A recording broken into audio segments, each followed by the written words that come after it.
नमस्कार साथियों। खबर आ रही है कि ईरान हॉर्मुज जलडमरू मध्य पर टोल लगा सकता है, यानी कि वहां से गुजरने वाले जहाजों को सुरक्षित निकलने की गारंटी देते हुए वह उनसे कुछ पैसे ले सकता है। तो क्या सच में ऐसा पॉसिबल है? क्या हॉर्मुज पर ईरान का इतना अधिकार है? क्या इस पर कोई अंतर्राष्ट्रीय कानून है? सारी बातों को समझते हैं इस वीडियो में। नमस्कार साथियों, मैं हूं केवल आपके सामने। आप देख रहे हैं दृष्टि आइएस का करंट अफेयर। और आगे बढ़ने से पहले एक जरूरी जानकारी ये जानना जरूरी है कि अगर आप अपनी तैयारी को देना चाहते हैं धार दृष्टि आईएएस के साथ, तो उसके लिए खास मौका है। आपको दृष्टि आईएएस के दृष्टि लर्निंग ऐप में जितने भी ऑनलाइन कोर्स हैं, लाइव कोर्स हैं, टेस्ट सीरीज हैं, सब आपको 50% तक की कम कीमत में मिलेंगी, क्योंकि ये वो समय है जब आप अपनी तैयारी को धार दे सकते हैं। एक नया सेशन स्टार्ट हो रहा है, अगले साल यूपीएससी का पेपर होना है, ठीक ठाक आपके पास समय है और आप बजट में तैयारी करना चाहते हैं, घर बैठे कहीं से भी कभी भी, तो यह कोर्स आपके लिए बहुत ही फायदेमंद है।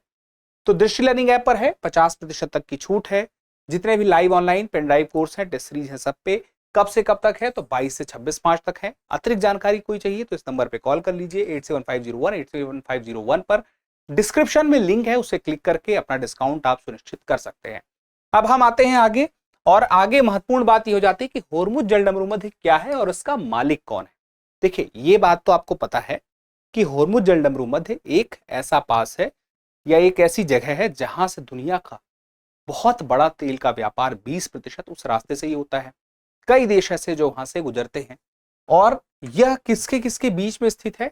तो एक तरफ हम देखें तो यहाँ पे दक्षिण में ओमान है और उत्तर में ईरान है, और इसके बीच में एक सकरा सा रास्ता है। और इसकी जो सबसे कम, सबसे ज्यादा सकरा जो है, वहां पे इसकी चौड़ाई कितनी है? 21 किलोमीटर। तो क्या इस पर अधिकार है ईरान का? इस बात को समझने के लिए हमें यह समझना पड़ेगा कि कानून क्या है। तो देखिए, पास से देखते हैं। ये है वो स्ट्रेट ऑफ हॉर्मुज जो हम यहां पे देख रहे थे। अब सबसे कम दूरी जो है 21 किलोमीटर की है, बहुत ही सकरा है, और उसमें भी जहाजों को निकलने के लिए और सकरा रास्ता हो जाता है। अब जब से इजराइल पर ने और अमेरिका ने ईरान पर हमला किया, इस रास्ते पर रुकावट ईरान ने पैदा कर दी और विश्व में तेल की आपूर्ति बाधित हुई, कीमत बढ़ गई। अब कई जहाज यहां से पास नहीं कर पा रहे थे, लंबे समय से कुछ जहाजों को अनुमति मिली भी। तो आखिर इस पे कैसे अधिकार जमाया जा रहा है? तो उसके पीछे बात यह है कि यहाँ पे एक हैंगम द्वीप है, एक केशम द्वीप है, ये बड़े महत्वपूर्ण है। और भी है, हॉर्मुज द्वीप भी है, और भी द्वीप है।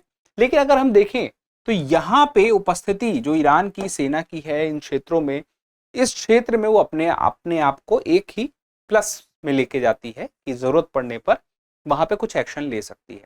इसी वजह से अमेरिका भी इस क्षेत्र में एक्टिव है अपनी सेनाओं को लेकर के।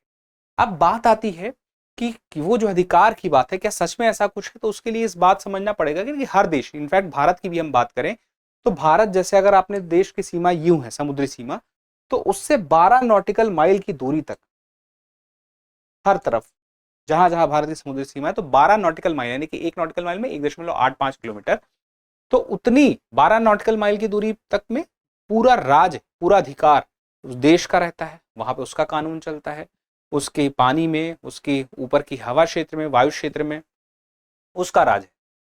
लेकिन 200 नॉटिकल माइल और बढ़ा देंगे तो इसको अनन्य आर्थिक क्षेत्र यहाँ पे, यानी कि जो भी समुद्र से जुड़ी हुई संपदा है उसका इस्तेमाल कर सकता है कोई देश, लेकिन वहां पे राज नहीं है।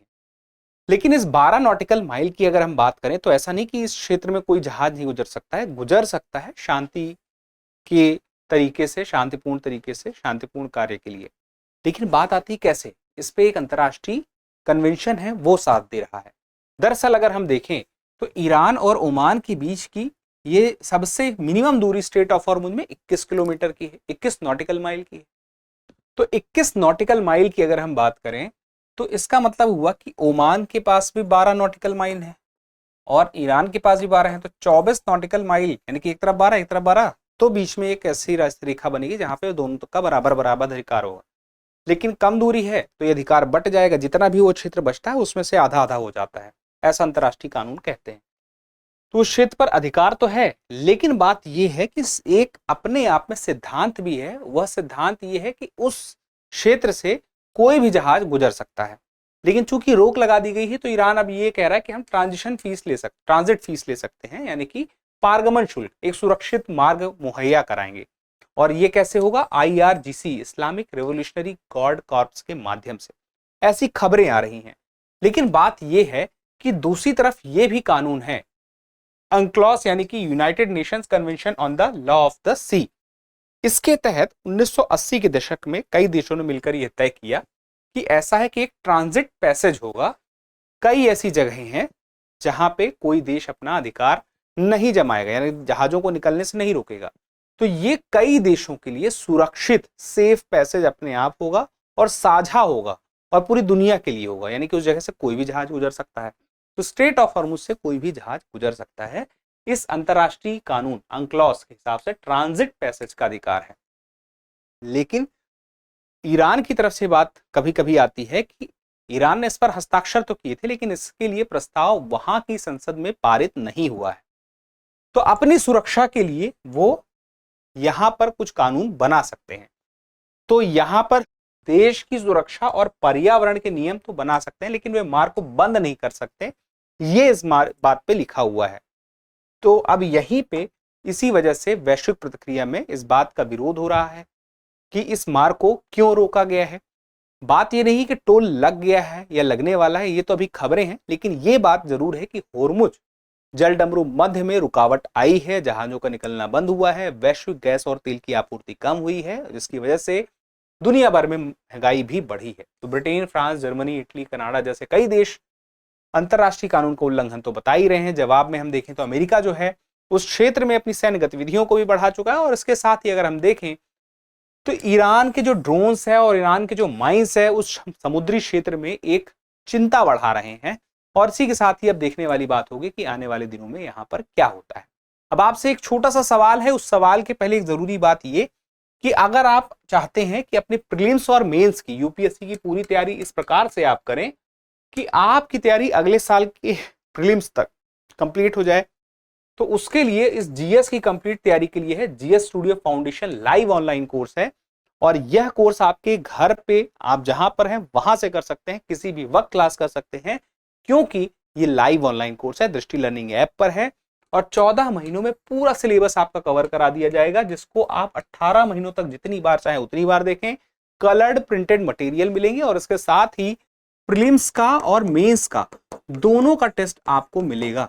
और इसके साथ ही बात आती फीस की, तो ये फीस है 34,999, जो कि आपको इस सेल के मौके पर तो कम फीस पे मिलेगी ही, लेकिन उसके साथ ही एक बड़ी बात ये भी है कि आप इसमें और डिस्काउंट हासिल कर सकते हैं जब आप कूपन कोड अप्लाई करेंगे कैपिटल में KEVAL।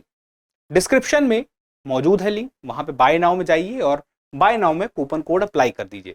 अब बात आती है कि इसकी जो फीस है, इसमें भी एक और फायदा आपको तब मिलेगा जब मान लीजिए कभी आप आगे चल के ऑफलाइन बैच में दृष्टि में एडमिशन लेते हैं, तो जितनी फीस आप वहां पे करेंगे उतनी फीस में जितनी फीस आपने अभी पे कर दी है इस ऑनलाइन कोर्स के लिए, वो फीस वहां पे माइनस हो जाएगी। तो भविष्य में अगर आप जो लोग भी एडमिशन लेंगे ऑफलाइन कोर्स में, तो उनके लिए एक तरह से ये कोर्स हो जाएगा अभी के लिए निःशुल्क।